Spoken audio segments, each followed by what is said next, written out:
Pronto. Eu Com você. queria pedir para o nosso irmão Joaquim, que está agora em Nampula, para ver se ele pode nos dirigir em oração para começar.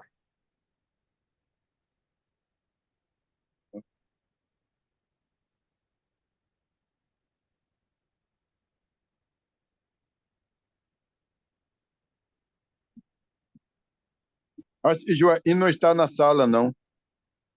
Não é, ele está com Daniel Felipe. Ah, ok. Professor, irmão Joaquim não está comigo, não. Então, você mesmo pode orar? Posso sim, professor. Oremos. Vamos orar. A graça do nosso Senhor Jesus Cristo, a união de Deus, nosso Pai e o Espírito Santo estejam com todos nós neste momento. Em princípio, queremos lhe agradecer, nosso Deus, tanto quanto tem feito nas nossas vidas. Tu tens nos guiado em todo momento, tens nos mostrado e aberto a nossa consciência para que conheçamos verdadeiramente o seu propósito e por que aqui estamos amando a ti.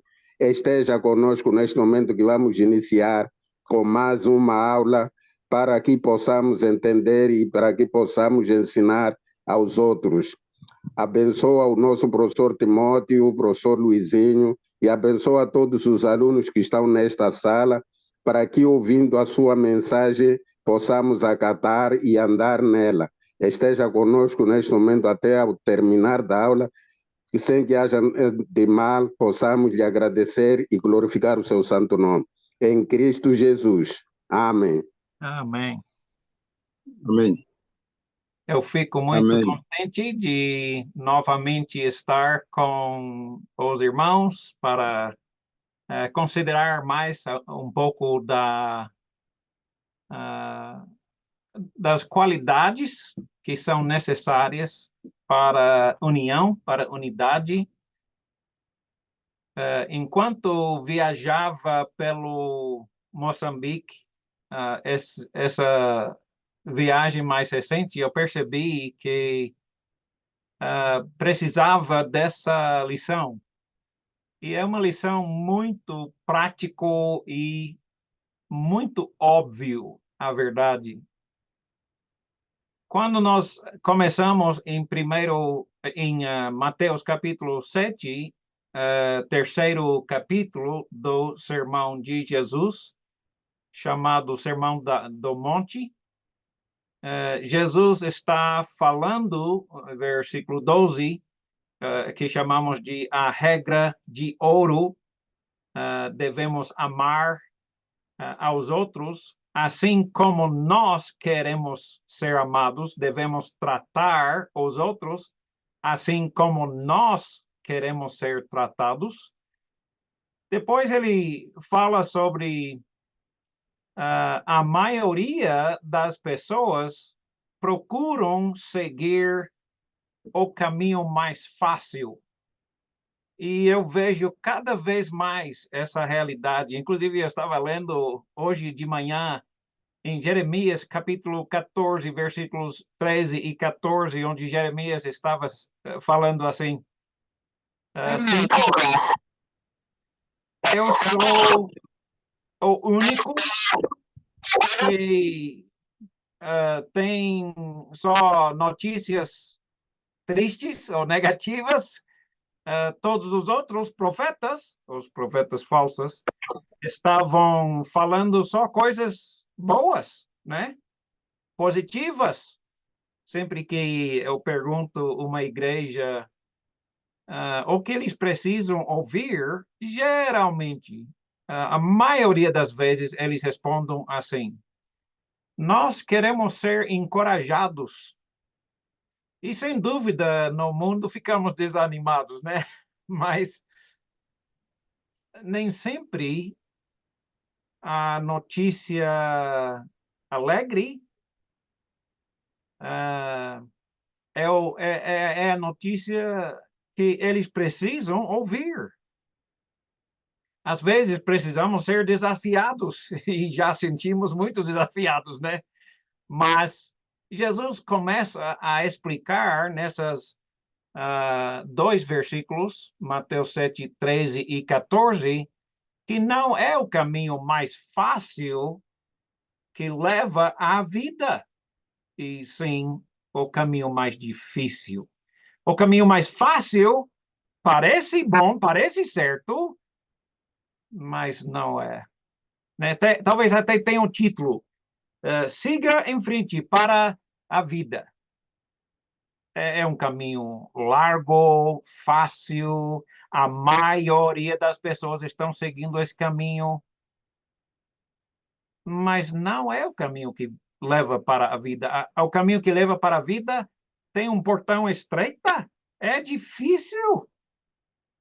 É por isso que Jesus diz, entre pela porta estreita, larga é a porta e espaçoso o caminho que conduz para a perdição, para a morte, e são muitos os que entram por ela. Muitos. Porque estreita é o caminho. Apertado, estreita é a porta, apertado o caminho que conduz para a vida, e são poucos os que acertam com ela. A maioria nem consegue achar, nunca acaba achando o caminho para a vida. Embora eles pensam que estão naquele caminho para a vida, mas não estão. Nesse contexto todo, né, fala exatamente isso. É uma decepção. É exatamente o que ele está dizendo, é uma decepção. E nós precisamos tomar cuidado, porque ele continua nesse contexto falando sobre os falsos, né? Pregando sobre aquele caminho mais fácil, largo, liso, não é? Cuidado com os falsos profetas. Eles se apresentam disfarçados como ovelhas, mas por dentro não são nada de ovelha. Se você levanta aquele disfarce, né? Você vê logo, é um lobo, não é uma ovelha. Parece ovelha, diz que é ovelha, fala que Jesus é Senhor, mas não vivem que Jesus é Senhor. Só falam. Eles se apresentam disfarçados em ovelhas, mas por dentro são lobos roubadores. Pelos seus frutos os conhecereis. Será que você pode colher uvas de espinheiros? Será que pode colher figos de abrolhos? Então, pulando essa parte, ele repete, dando vários exemplos da mesma coisa, dizendo assim, pelos seus frutos os conhecereis, não é? Muitos anos atrás, lá no Brasil, havia um pregador americano muito famoso que sempre pregava na televisão, sempre muito famoso. E havia no Brasil igrejas seguidores deste homem. Jimmy Swaggart é o nome dele. Jimmy Swaggart, eu não sei como falar o nome dele em português. Anos passaram e multiplicava igrejas de Jimmy Swaggart. Sabe? Chegou o tempo em que alguém foi espiando, não é? Acharam ele num motel com uma amante. Ele perdeu toda a sua fama, as igrejas dele desapareceram. Ele parecia, né, Parecia bom. Quando chegamos em versículo 21, ele começa a falar coisas tão fortes.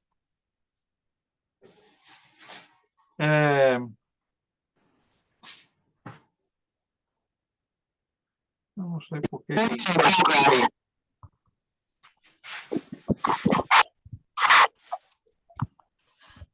Quando eu fizer isso, ele faz. Luizinho pausou a gravação. Você pode reiniciar. Screen share.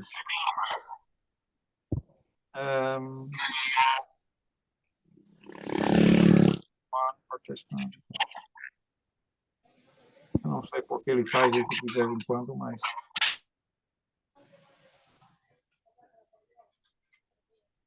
Mantenha o telefone de vocês, o fone desativado. Deixa eu ver. Deixa eu ver. Volto já.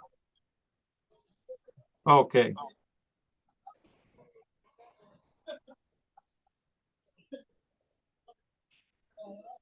Já volto. Agora mesmo. Ok. Agora consegue ver de novo? Sim. Em versículo 21, Jesus começou a explicar um pouco mais. Ele diz: não todo aquele que me diz Senhor, Senhor, entrará no reino dos céus. Você conhece aquela igreja lá? Você conhece, na sua cidade mesmo, onde está escrito bem grande, Jesus é Senhor, lá na frente, né? A gente conhece, todos nós conhecemos aquela igreja.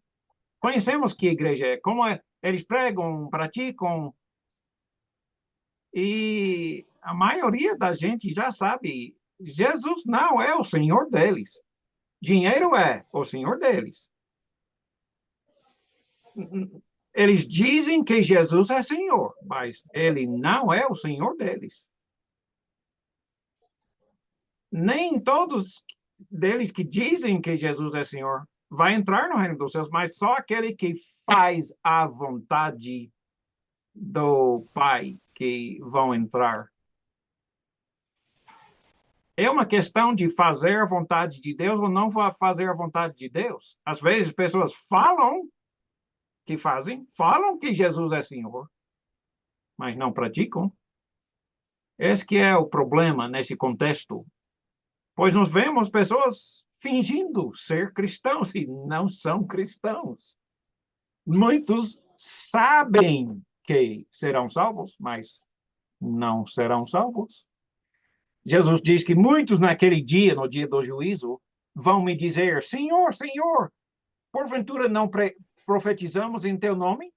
E em teu nome não expulsamos demônios? E em teu nome não fizemos muitos milagres ou grandes milagres? Então Jesus vai responder explicitamente: nunca vos conheci. Apartai-vos de mim, vós que praticais a iniquidade. Uau! Eles falam que são seguidores, mas não são. Estão simplesmente fingindo. Eles estão fingindo todas as pessoas ao redor, e até mesmo eles. Estão decepcionando até eles mesmos, não é? Eles sabem que serão salvos, mas não serão. Eles, na realidade, nunca tiveram um relacionamento com Jesus, pois não obedecem. Parecem bonito, fazem as suas obras de justiça na frente das pessoas, para serem vistos, para serem honrados pelo povo, mas não praticam. Nem mesmo as coisas mais básicas praticam. No resto do capítulo, é aquela história do homem sábio e o homem não sábio, né?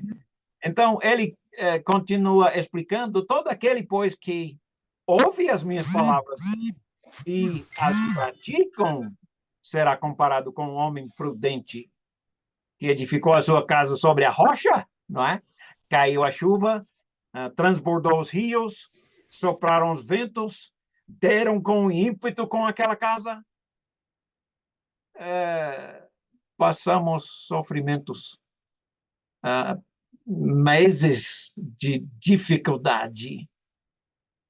Mas, se praticamos a vontade de Deus, não importa o que acontecer, ou como parece ser, estamos firmes. Não importa o que acontece. Não importa. Porque se nós estamos praticando, fazendo, não apenas dizendo o que estamos fazendo, mas fazendo a vontade do Pai, estamos firmes. Aquele outro, né, ele não pratica a palavra de Deus. Ele é burro. Ele não sabe o que está fazendo. A vida dele vai terminar com catástrofe. Bem, como eu tenho falado, os bereanos eram mais nobres do que os tessalonicenses. Lá na Bereia, eles eram mais nobres do que os tessalonicenses, pois recebiam a palavra, Paulo pregava, recebiam bem, com grande avidez, com grande alegria, não confiando em Paulo, mas, pelo contrário, examinando as Escrituras todos os dias para ver se, de fato, as coisas eram assim, não é? E eu espero que você vai fazer a mesma coisa. Não confie em mim. Eu falo, é só uma pessoa errante, não sou inerente, eu erro, eu peço perdão, mas eu procuro fazer o melhor que eu puder. Eu peço que você seja como os bereanos. Se você fosse Satanás, o que você faria para enganar as pessoas? Eu posso ser o enganador. Você sabe disso, não é? Pode ser que eu estou te enganando. Bem, mas nós sabemos que Satanás, ele vem no mundo parecendo um grande dragão vermelho, né? Ele diz: venha, siga-me, todos nós vamos passar a eternidade sofrendo no fogo do inferno. É assim que Satanás... É essa a estratégia de Satanás? Ninguém vai seguir ele, né? Ninguém vai seguir. Se Satanás tem a aparência de um grande pregador, aí agora mudou a situação, né? Talvez ele consegue enganar algumas pessoas. Talvez ele vai aparecer como algum pregador eloquente, né? Ou até mesmo como um professor da Escola Bíblica Mundial, quem sabe, né? Mas veja a estratégia verdadeira de Satanás. Porque os tais são falsos apóstolos, obreiros fraudulentos, transformando-se em apóstolos de Cristo, ou seja, se disfarçam como apóstolos de Cristo, não são apóstolos. Eles foram para Corinto dizendo que são apóstolos de Cristo, não são, não eram. Inclusive, a igreja em Corinto começou a sustentar, apoiar eles. E isso, Paulo diz, isso não é de admirar, porque o próprio Satanás se transforma em dragão vermelho. É isso? Não. O próprio Satanás se transforma em anjo de luz. Assim, ele pode enganar pessoas, não é? Ele se disfarça como um anjo de luz. E isso não é muito, porque os seus ministros, os demônios, se transformam em ministros da justiça, não é? E o fim deles, de Satanás, seus servos, o fim deles será conforme as suas obras. Garanto. Deus é que garanta. Mas veja, se Satanás parece um professor da Escola Bíblica Mundial, por exemplo, como é que vamos saber? Bom, Jesus disse, observa cuidadosamente as suas ações, não é? Não é escondido, né? Tem que levantar o disfarce primeiro, onde eles estão escondidos, nas horas de folga. Aí vamos ver se eles são seguidores legítimos de Jesus ou não, não é? É só assim que Satanás consegue enganar pessoas. Não podemos aceitar homens, nós só podemos deixar Deus falar, deixar a Bíblia falar. Por isso eu pergunto, quem será salvo? Estes falsos? Não. Jesus disse, nunca vos conheci. Afaste-se de mim, vocês que praticam a iniquidade. Mas o dia do juízo vai chegar. E todos nós estaremos numa fila esperando a nossa vez chegar para ser julgado de acordo com as ações, as palavras, nossos pensamentos, nossas motivações. Todos nós vamos ficar perante o juiz. O que o juiz vai falar? O que é a resposta? Vamos abrir em Mateus 25 para abrir e ver de acordo com as próprias palavras de Jesus.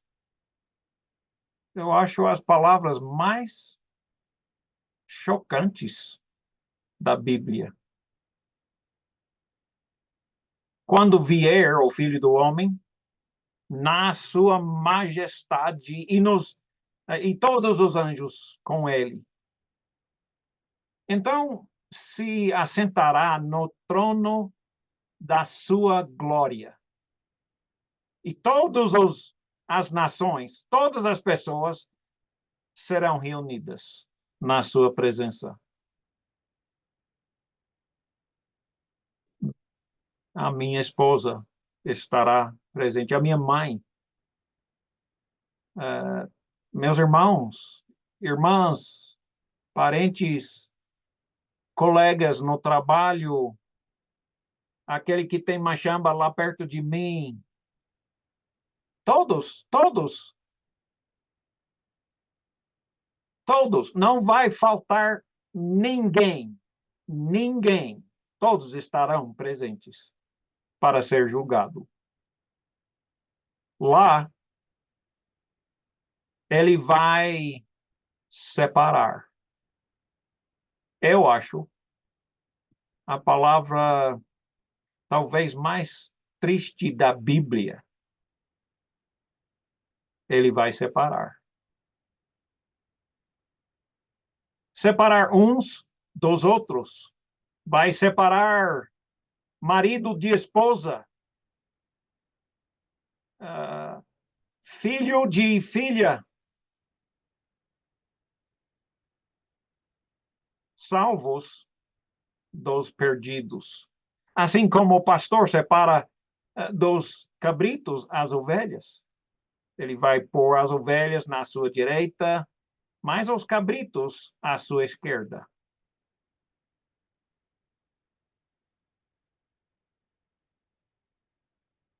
Esse separar vai trazer muitas e muitas lágrimas, mais lágrimas do que você já viu. Eu me lembro, dia 18 de dezembro de 1996, quando a minha mãe faleceu. Todos nós, 9 filhos, chorávamos muito, muito mesmo, e junto com nosso pai. É porque separação é muito doloroso, muito difícil.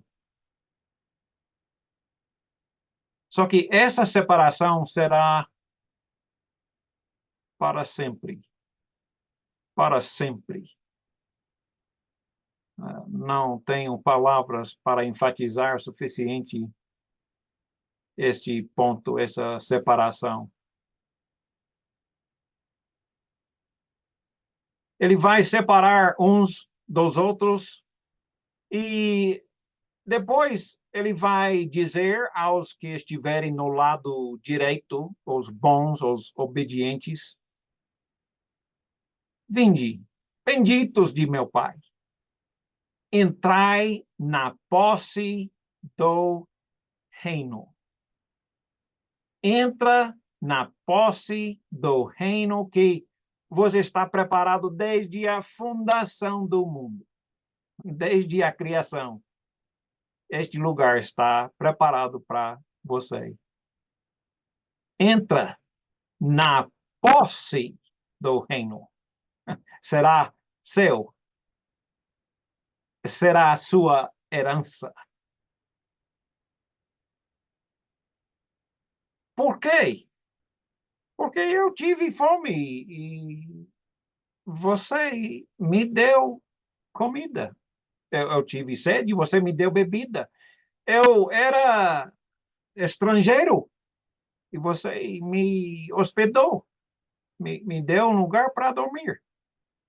Eu estava nu e você me vestiu. Enfermo, você me ajudou, cuidou de mim.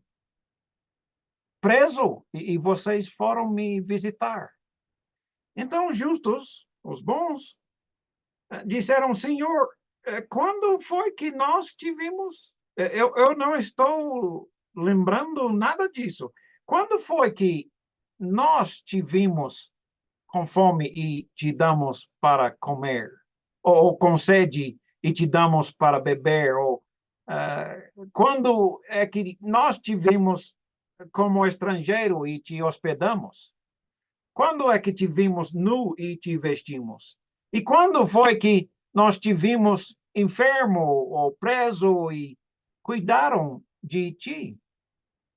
E o rei vai responder: em verdade, eu vos afirmo que sempre que fez a um destes meus pequeninos irmãos, ou as pessoas mais fraquinhos, menores, não fisicamente, espiritualmente, eu acho, as pessoas mais distantes de Deus, você fez para mim.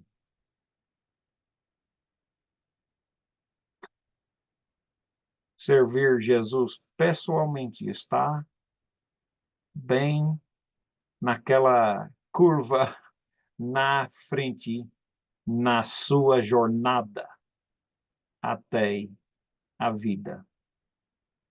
Jesus mesmo. para você servir. Ele vai parecer como talvez um irmão, nada, ou ninguém. Só esperando ver o que você vai fazer. Se você vai se amar, ou se você vai agape, amar o outro, fazer o que é melhor para o outro, em vez de fazer o que você quer. Então, o rei vai dizer a eles que estiverem no lado esquerdo, saia, vá embora, rua, apartai-vos de mim, malditos, para o fogo eterno. Uau! Vá embora, afaste-se de mim, dos seus, dos bons. Afastado é o problema principal. Se afastar de Deus, se afastar de Cristo. Quem? Só os malditos, só os desobedientes. Para o fogo eterno. Para onde? Eu não sei se você já se queimou gravemente. O Luizinho e seu irmão Idalício estavam uma vez me contando sobre uma jovem que se colocou gasolina e acendeu. Mas quando caiu em si, já era muito tarde. Se jogando, rolando no chão, nada adiantou. E lá é fogo eterno para espíritos, para almas, não pessoas físicas. Pessoa física queima para ser cinza, mas o espírito não. O espírito não morre. Imortal. Não pode morrer. Não pode matar um espírito. Ele continua vivo, implorando a morte. Não vai achar. Apartai-vos de mim. A coisa pior. Malditos para o fogo eterno, onde não morre. O verme não morre.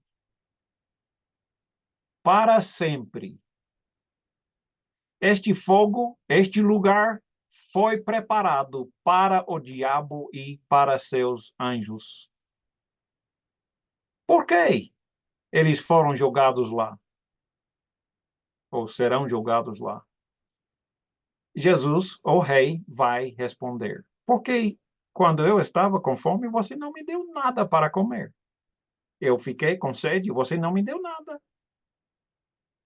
Eu era estrangeiro, você não me hospedou. Nu, e você não me vestiu. Enfermo ou preso, você não me visitou, não me ajudou. Eles vão perguntar, Senhor, quando foi que nós te vimos dessa maneira, com fome, com sede, estrangeiro, nu, enfermo, preso, e não te ajudamos? Ele vai responder, em verdade, eu vos digo que sempre que você deixou de fazer a um desses meus mais pequenininhos, você deixou de fazer para mim. Uau! Deixaram de fazer. Viu? Passou. Lembra a história do bom samaritano? Os judeus viram, passaram. Viram, passaram. Viram. Hoje você vai ver. Amanhã você vai ver. Ele vai estar no seu caminho. Eu garanto que... Eu acho que Deus ponha aquelas pessoas no seu caminho. Pode ser seu irmão em Cristo.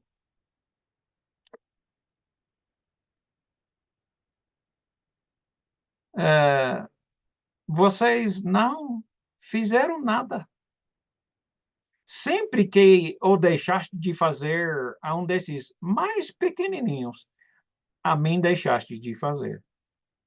E irão estes para o castigo que não vai ter fim. Nunca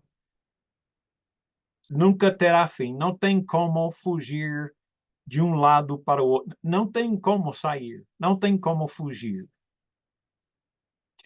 Mas os justos, os obedientes, eles vão para a vida eterna. Conforto, descanso, não é? Uau, que história! Só que hoje em dia nós ouvimos outra coisa.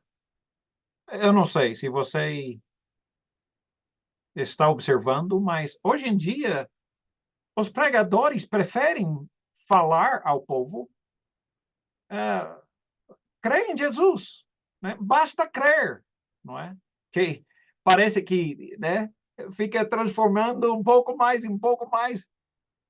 para ser mais fácil e mais fácil e mais fácil. Não é mais crer em Jesus, agora é só aceitar Jesus. E agora é só aceitar as bênçãos de Jesus. Nada precisa fazer para ser salvo. Nada. Aceitar. Quem não vai aceitar um presente se for oferecido? Só que Deus não falou isso. Deus não falou aceitar. Deus não disse basta crer ou basta aceitar.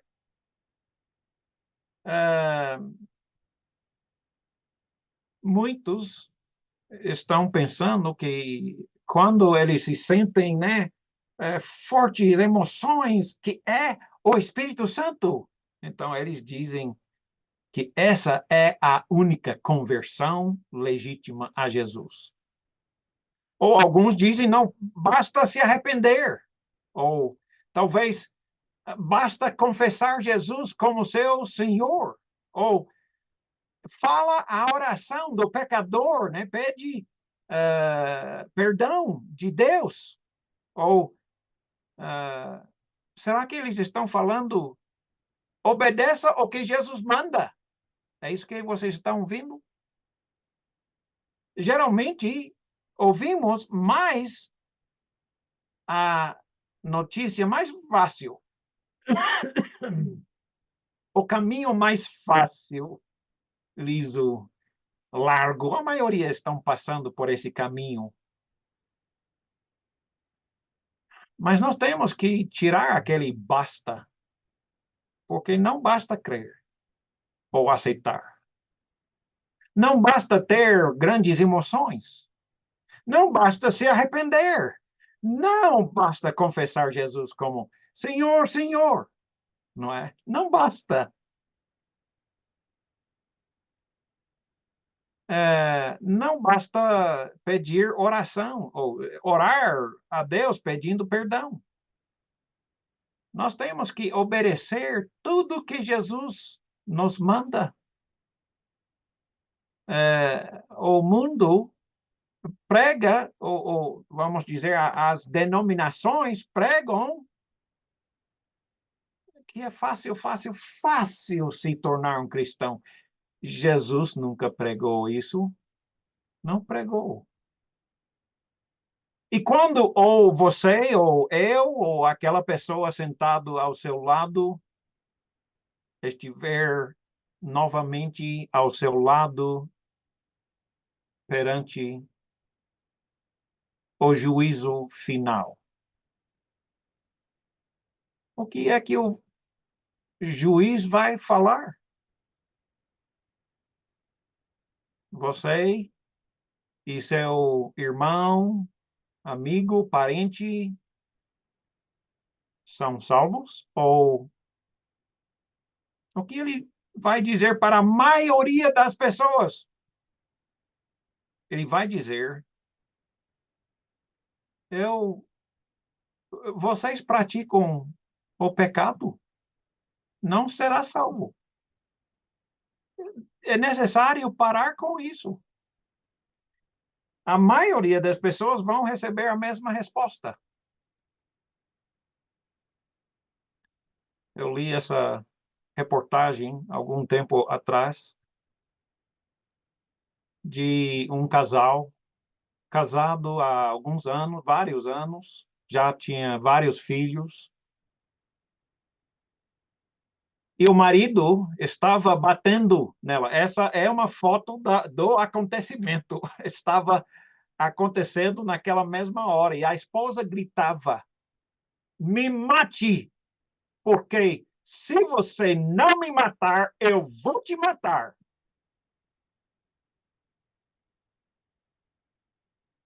Você sabe como é no mundo? Você sabe como é muito triste.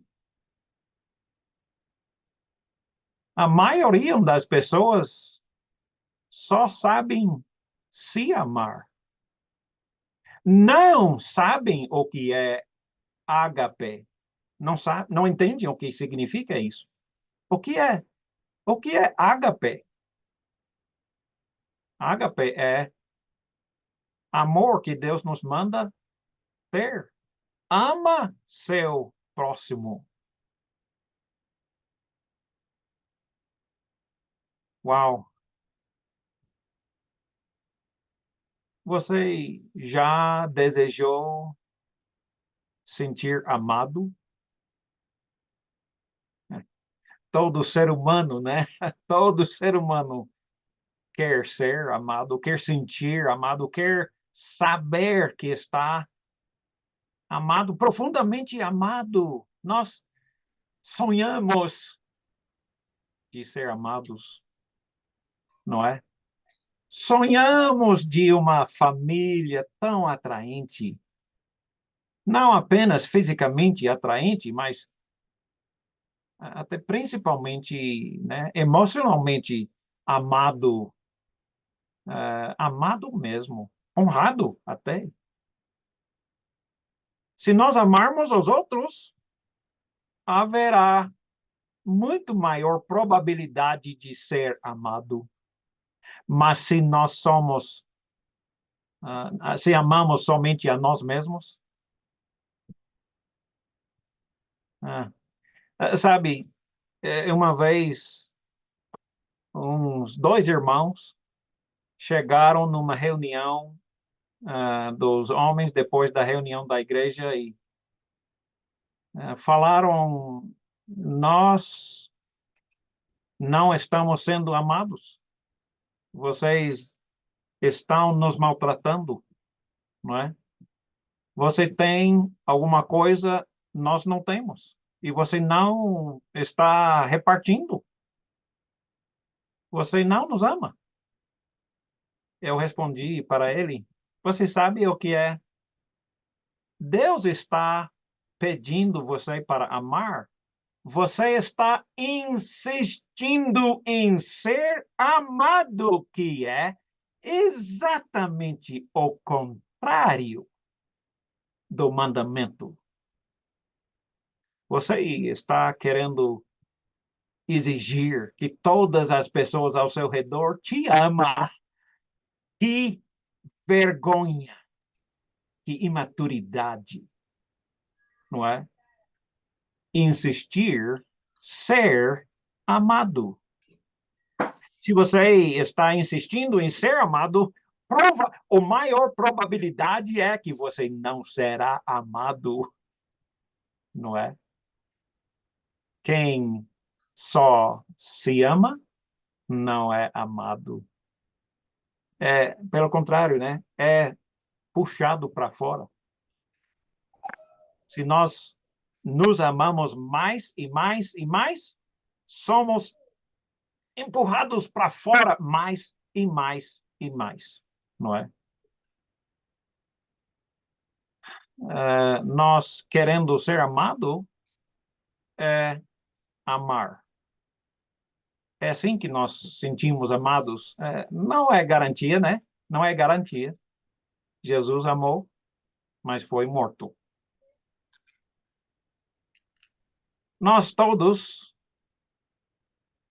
profundamente desejamos ser amados.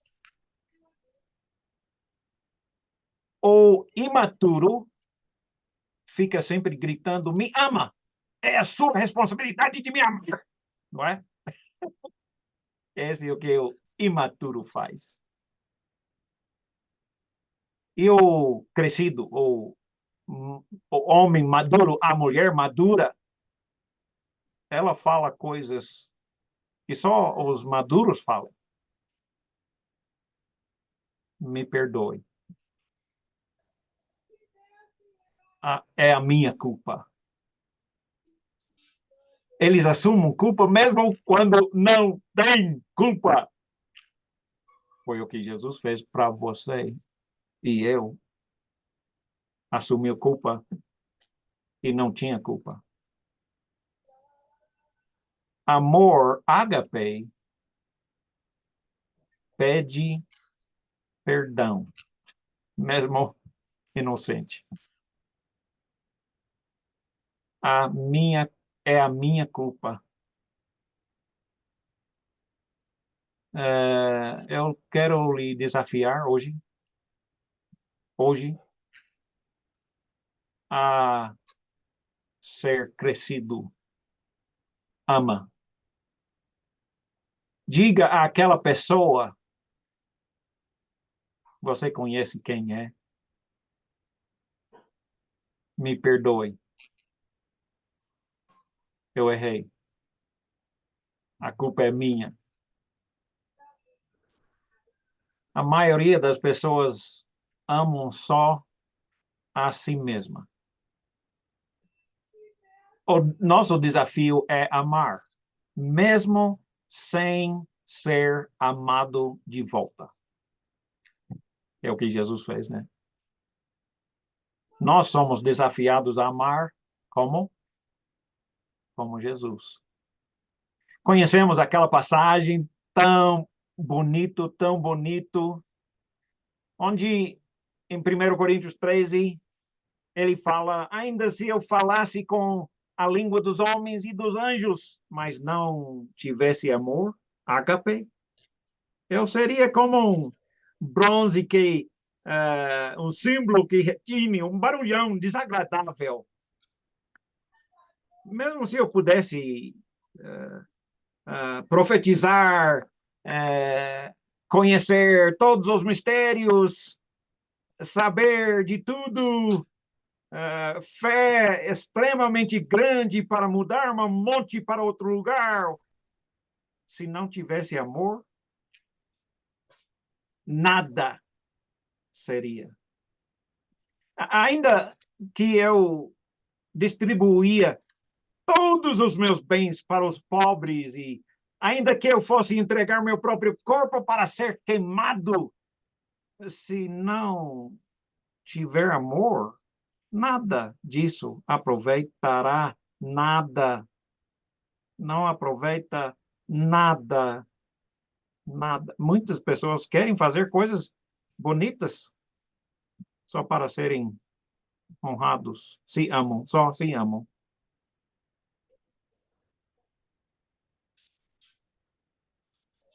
Amor é paciente. Você é paciente? Agape, amor é benigno. Você é benigno? Ponha seu nome no lugar. Tim é paciente. Ele é benigno. Ele não arde em ciúmes, não é? Ele não se ufana. Ponha seu nome ali. E ponha a sua vida ali para poder ver o que é bom mesmo. paciente, ou sofre e não para de sofrer. Não desista. Sofre e não desista. Benigno, faz o bom para o outro, não é? Não se importa consigo mesmo. Não se arde em ciúmes. Não se ufana. Não se ensoberbece, se exalta. Não se conduz inconvenientemente. Não é rude, é gentil, bondoso. Não procura seus próprios interesses. Está vendo a definição de Deus de ágape? Não se procura as coisas que quer, mas o que os outros necessitam. Não necessariamente o que querem, mas o que precisam. Não se exaspera, não desista, não fica, né, exagerando. Não se resente do mal. Não se alegra com injustiça. Regozija-se com a verdade. Tudo suporta. Tudo crê. Tudo espera. Tudo suporta. Escuta, amor nunca acabará. Não acabará. Ele continua nesse contexto, que é o contexto sobre o mau uso dos dons milagrosos, né? Os dons milagrosos vão desaparecer, cessar, parar. Amor, não. Se os cristãos nos séculos depois daqueles tempos não fazem mais falar em línguas e profetizar e receber revelações, mesmo se acontecer isso, amor vai continuar. Hoje, continua. O melhor dom, muito melhor que aqueles outros dons, o melhor, o dom mais excelente, amor não acaba, não termina, continua até hoje mesmo. Amor entre irmãos, irmãs. Como está a situação na sua congregação? Na sua região? Os irmãos e irmãs se amam? Eu pergunto, qual é o maior mandamento? Você já ouviu essa, não é? O sacerdote, né, fariseu, disse, mestre, qual é o grande mandamento da lei? E respondeu Jesus, amarás o Senhor teu Deus de todo o coração, de toda a sua alma, de todo o seu entendimento. Este é o primeiro mandamento.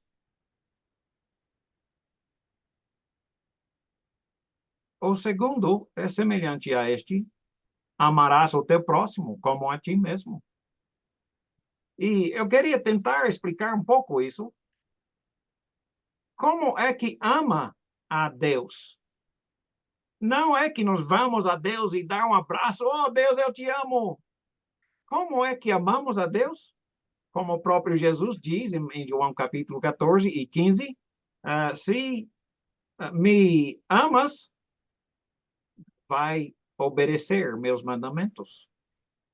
Se amamos a Deus, obedecemos a Deus.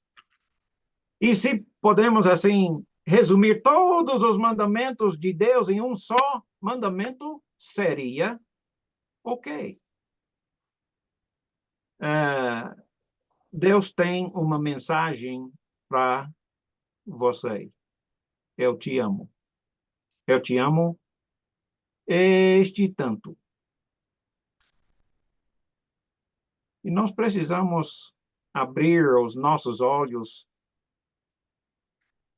para ver o quanto que Ele está pedindo para nós amarmos uns aos outros, não é? Eu queria terminar com um versículo que está em João, capítulo 13, e versículos 34 e 35.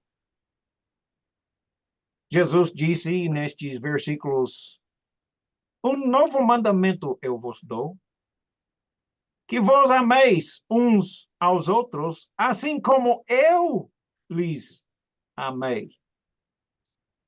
Assim que todos no mundo vão saber que eu vim de Deus, porque vocês amam uns aos outros. Tanto. Faz muito tempo que eu preguei um sermão lá no acampamento, o Luizinho talvez pode lembrar. Eu chorei muito, tentando pregar este sermão sobre as passagens na Bíblia que fala sobre saúdam uns aos outros com um beijo santo, um ósculo santo. Eu não sei que tipo de relacionamento você tem com os irmãos em Cristo. Pelo país inteiro, para dizer a verdade. Amor. Esta lição diz: se você não os ama, você não será salvo. Não será salvo. A maioria das pessoas sempre amam a si mesmo, não aos outros. A maioria das pessoas procuram ser amado, não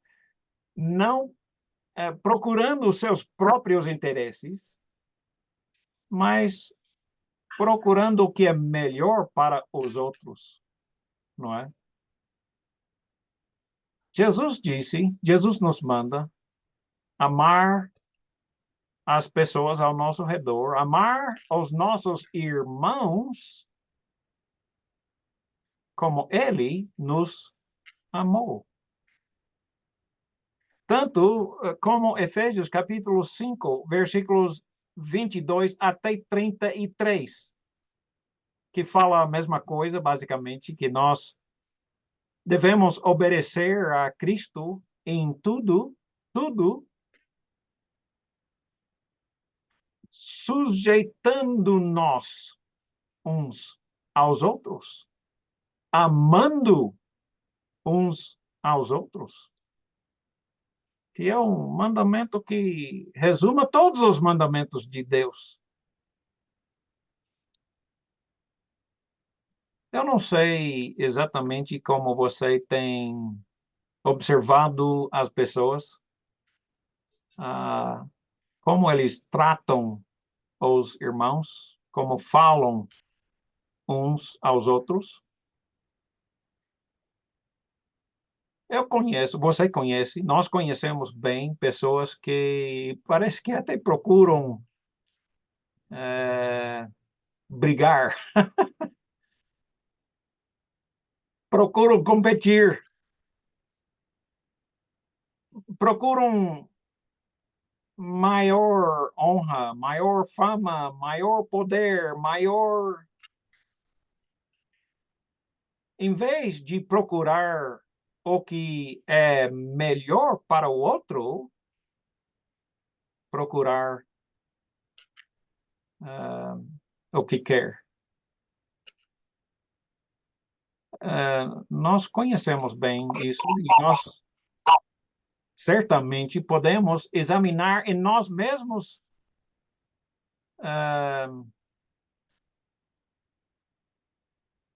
se nós praticamos isso.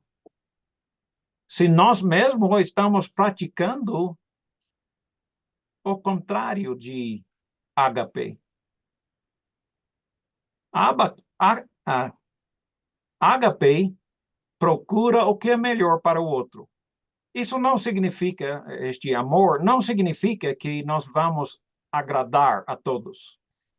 Nós precisamos de um amor, um ágape maduro, não é? Um ágape, deixe-me abrir aqui porque eu queria dar um pouco mais de ênfase nesse trecho em 1 Coríntios capítulo 13, sobre a maturidade e o ágape. 1 Coríntios capítulo 13, nós estamos vendo aquelas passagens, versículos 4, 5, 6, 7 e 8. E, às vezes, ele coloca dentro desse contexto um pouco a ideia de maturidade em relação ao amor. Ele fala aqui em versículo, deixe-me achar,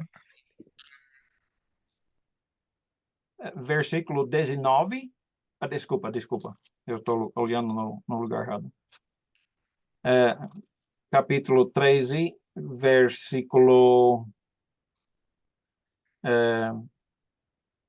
10, ele diz: quando, porém, vier o que é perfeito, é interessante essa palavra na língua grega, porque é traduzido em 3 maneiras diferentes. Perfeito, maduro perfeito, maduro e completo. São 3 maneiras. O próprio contexto é que diz como devemos traduzir.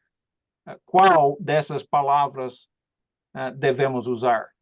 Vamos olhar aqui para ver dentro desse contexto qual palavra deve ser, ok? Quando vier o perfeito, então o que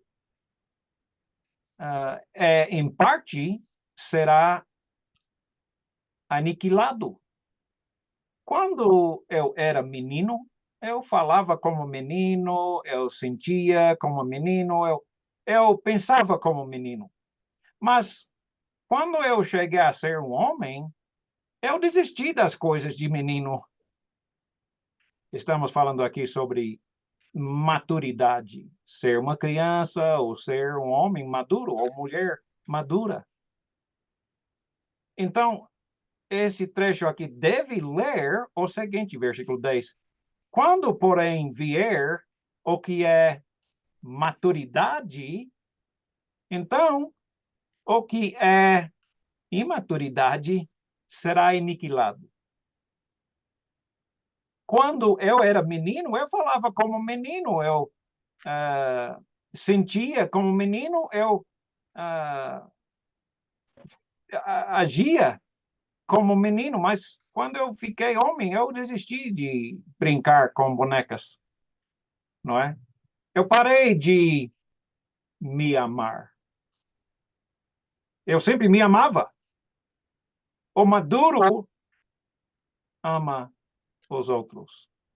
Uma criança, a nossa netinha, Cecília, tem 1 ano. Nunca chegamos para ela de manhã cedo para dizer: menina, o que você está fazendo aí dormindo? Você devia levantar e sair para trabalhar e sustentar a nossa família. Qual é o seu problema?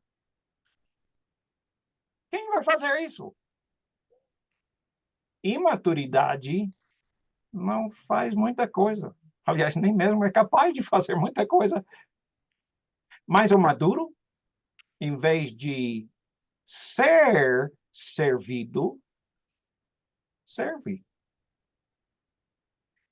Porque agora nós vemos no espelho obscuramente, não podemos ver claramente, ou seja, nós estamos pensando como meninos, crianças. Então, veremos, quando crescemos, quando amadurecemos, veremos, claro, face a face. Agora eu conheço em parte, mas quando eu crescer, né, eu vou conhecer plenamente. Vou conhecer como também sou conhecido. Agora, pois, permanecem a fé, a esperança e o amor, ágape, estes três. Porém, o maior desses é o ágape. Professor, desculpa, não sei se desligou a tela. Sim, desliguei, terminei. Obrigado. Obrigado também. Eu estou falando apenas. Mas eu queria terminar com essas ideias de observar que todos nós precisamos amadurecer, cuidar dos outros. O que eles precisam, não necessariamente o que eles querem, né? Pois eles não sabem o que é bom para eles. Mas nós, maduros, sabemos. Por isso nós vamos os amar. Ágape. Eu penso que nós cresçamos na atitude de procurar ajudar os outros, não procurar nos ajudar, nos servir. Se lembra, Jesus falou que ele mesmo não veio para ser servido, mas para servir e dar a sua vida para ajudar os que tanto precisavam ser resgatados. Eu não sei se tem perguntas ou não. Pode abrir o seu microfone e perguntar à vontade. Boa noite, professor Timo. Boa noite. Realmente eu aqui informação que gostaria de receber. Porque eu queria dizer o seguinte, professor Timo. Quando nós falamos de amor,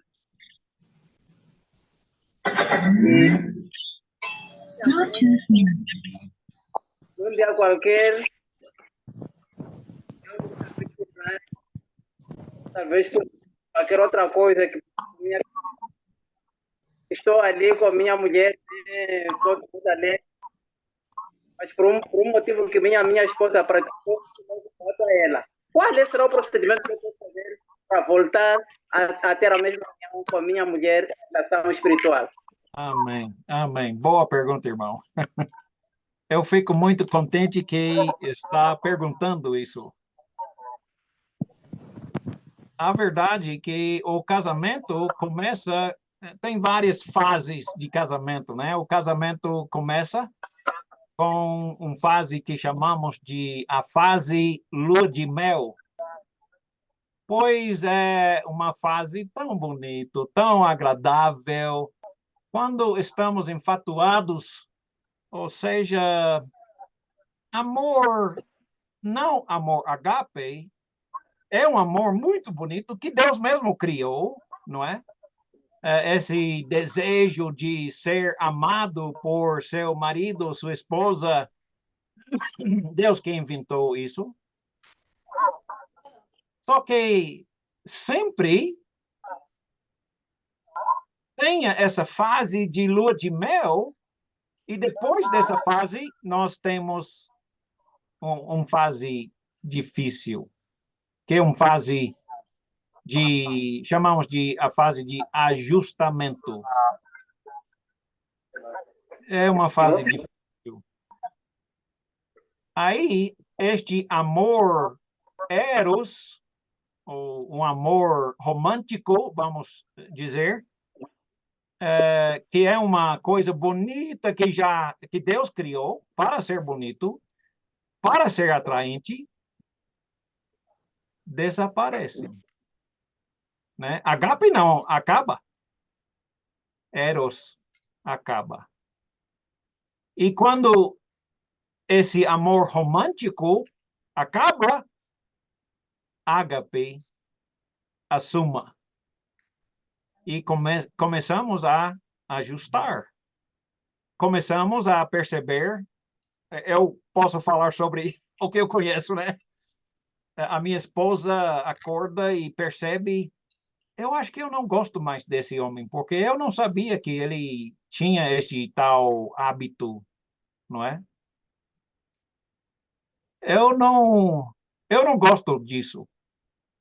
E se eu continuar a fazer e ser assim, a profundidade desse desgosto aumenta, aumenta cada vez mais. Se nós não nos humilhamos, vai ser terrível. Não vai ajustar, nunca vai ajustar.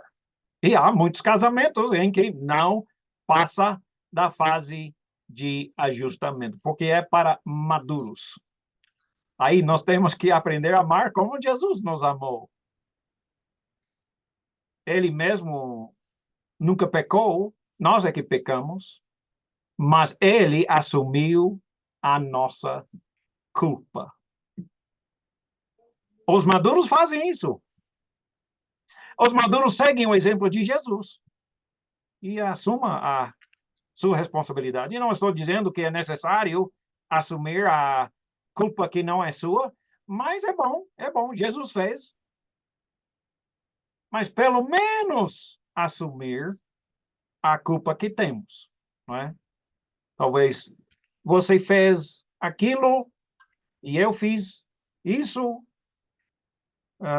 me perdoe, me perdoe. Eu peço perdão, eu fiz tal coisa. Muitas vezes a única maneira de consertar anos e anos e anos de desgosto profundo é assumir a culpa toda. Sendo sua culpa ou não, assumir a culpa. Ou seja, dar a oportunidade para o outro perceber que ele não é o único culpado, eu também sou culpado, não é? Porque basicamente em todo divórcio, toda separação que existe, os dois são culpados, não é um só. É quase sempre. Aliás, eu acho que é sempre mesmo. Pois todos nós temos as nossas fraquezas e dificuldades. Eu, pessoalmente, não sou muito, como é que chama, estável emocionalmente. Ou seja, não é impossível eu ficar irado e falar como não devo falar. E a minha esposa é tão paciente comigo, por isso eu dou graças a Deus, pois eu sei que eu não sou nada perfeito. Eu não sei quanto a você provavelmente é o perfeito, não é? Mas quando nós nos amadurecemos, nós começamos a perceber que nós também somos culpados. Pelo menos em parte, não é? Pelo menos em parte. E se nós podemos assumir mais culpa para poder dar oportunidade para o outro se humilhar e perceber que também tem uma parte. Quando nós nos ajustamos e percebemos, bom, Timóteo é assim mesmo. Eu não, eu já, nós estamos fracos, completar o nosso ano 45 de casamento no dia 28 desse mês. Uau! Essa dona Janete tem muita paciência. Eu não vejo assim. Eu penso que eu sou o correto, o maduro, o certo. Você? Você é assim? Mas eu creio que eu posso assumir mais culpa do que mereço, até. Embora creio que provavelmente eu sou mais culpado do que a minha esposa, eu não sei. Dentro de mim eu quero dizer, eu não erro, não é a minha culpa, é a culpa dela. Essa é a voz do diabo. É a voz do diabo. Nós também temos culpa. Amém? Muito obrigado, professor. Obrigado mesmo. Muito obrigado. Eu espero que foi útil. Irmão Timóteo, Sim, pode falar. sim, sim. Aí a minha questão é essa. Aqui em Zobo, né? Sim, sim, exemplo, conheço bem. Sim, sim. Se a mulher, ou bem dizer, a mulher não ama o homem, e o homem ama a mulher, então, esse homem, como pode fazer sobre isso mesmo? Sempre, em todo casamento, haverá um mais forte e um menos forte. Sempre, sempre, sempre vai ser assim. Quase sempre a melhor solução é se humilhar. Se humilhar. Se humilhar não até aquele nível onde eu estou, verdadeiramente onde estou.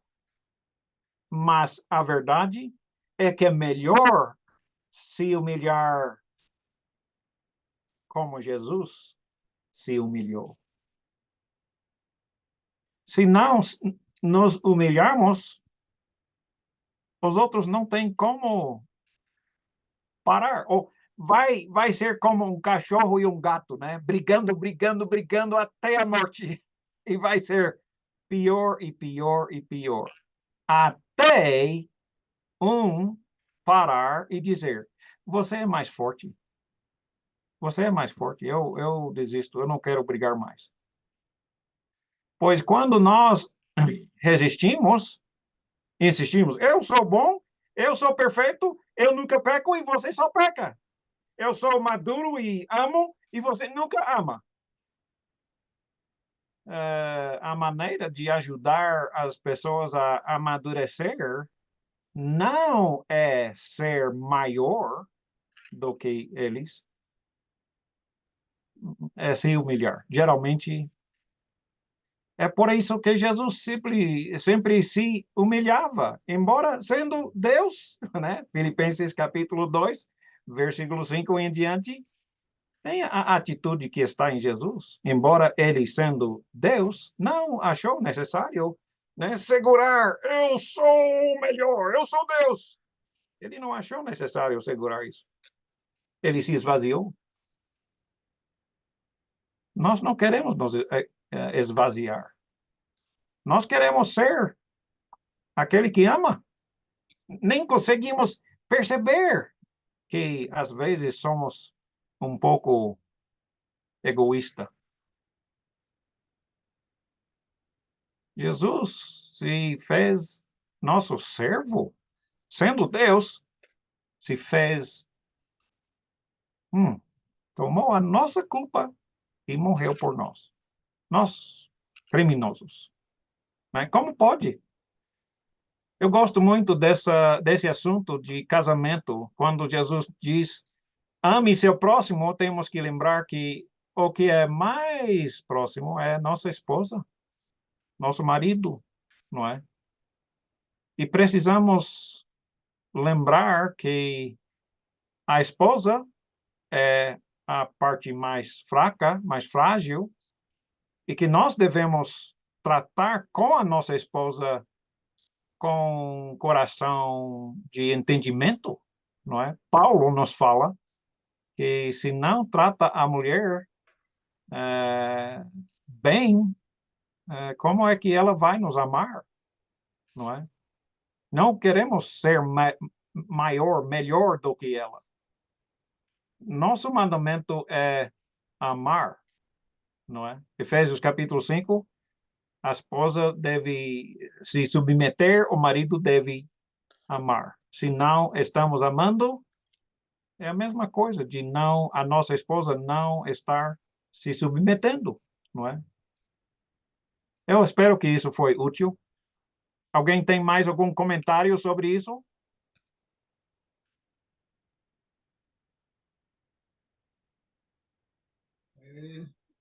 Para mim, quero agradecer pelo estudo que estamos a ter esta noite. Muito obrigado, irmão Timo. E está bem detalhado aqui para nós podermos compreender bem. Graças a Mas Deus. também tem uma questão que quero perceber. Sim. Está no Mateus capítulo 25, versículo 32. Aham. Então, nos 32, há uma parte aí que ainda não entendo bem, que é quando diz todas as nações. Quando está a falar de nações, está a falar só dentro da igreja ou outras denominações? Então, aí quero perceber, porque isso também fala no Atos capítulo 10, versículo 35, também fala no 2 Coríntios, capítulo 5, versículo 10, também fala esta parte. Então, eu queria perceber, quando fala das nações, está a dizer o quê? Porque muitos de nós discutimos aqui. Então, queria que aproveitasse hoje, como o professor Timo já chegou de entrar essa parte. Aham.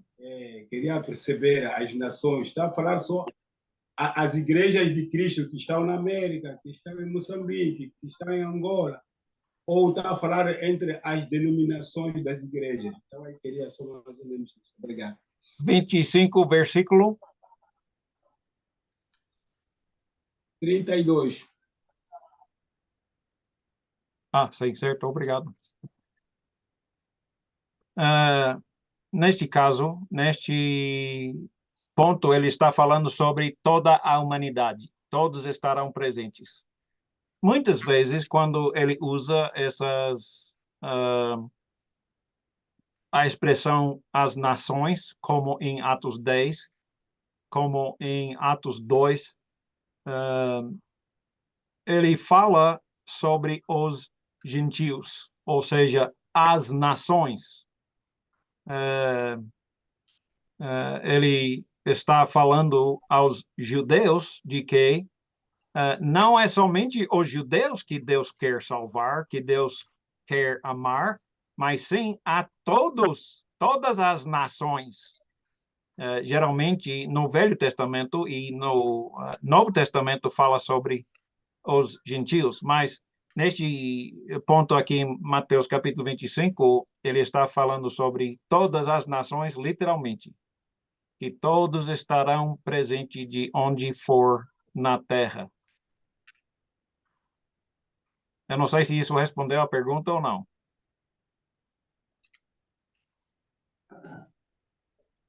Já percebi. Ok? Já percebi, muito obrigado.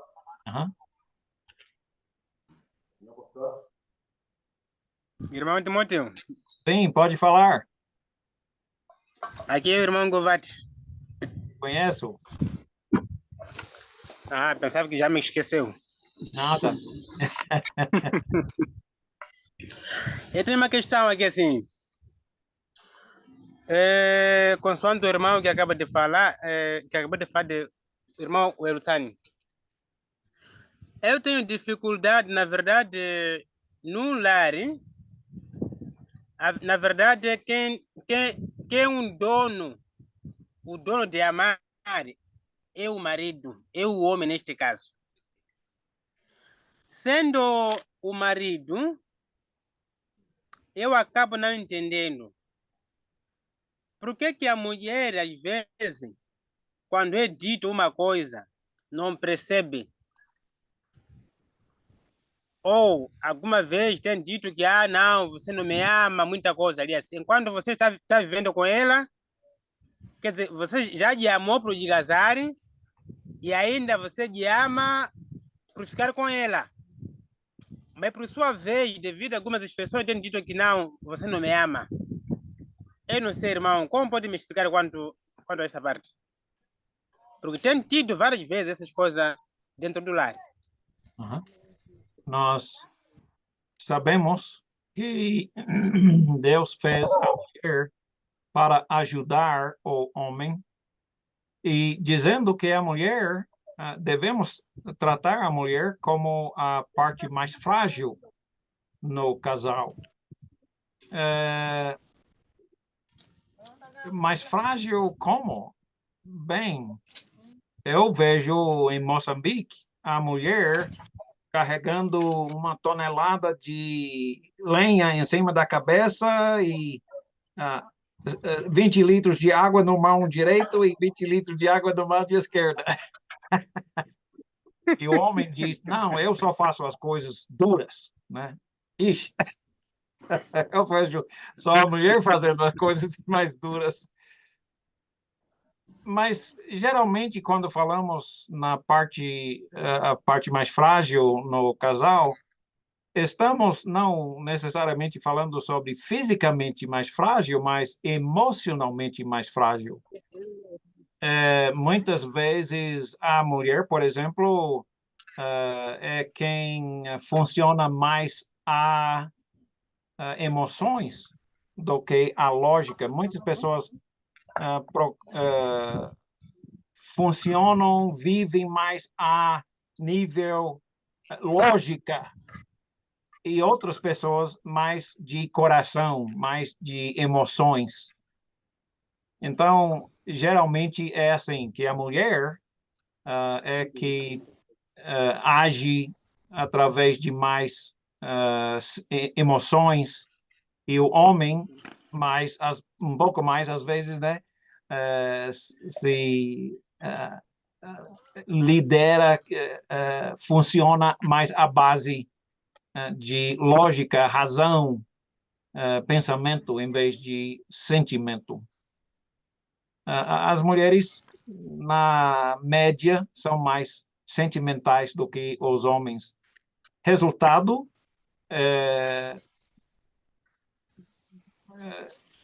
exageram no sentimento. Não sou amada e tal. Por isso nós temos que ter mais paciência com a mulher, especialmente quando é a sua hora do mês.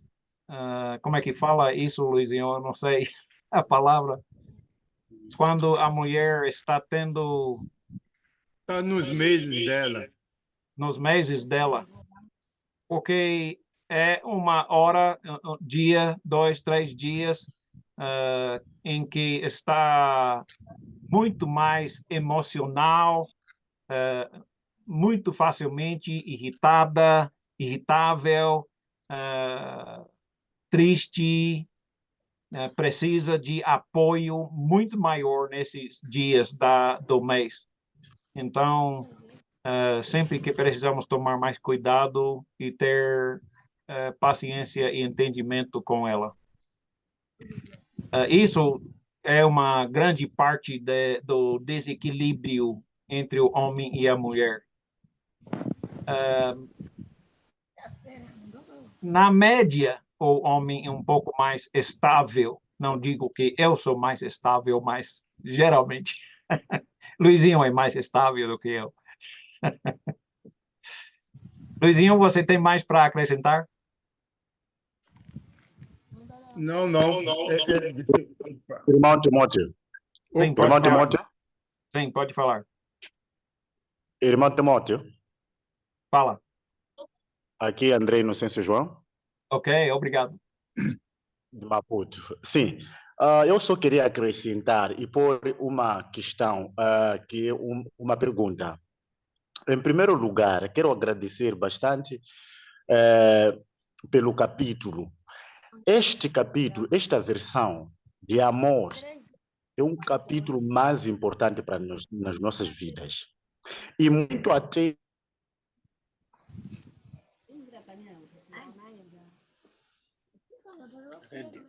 Vede? Está escapando. Ele sumiu? Ah, Mas isso é um problema. Parece.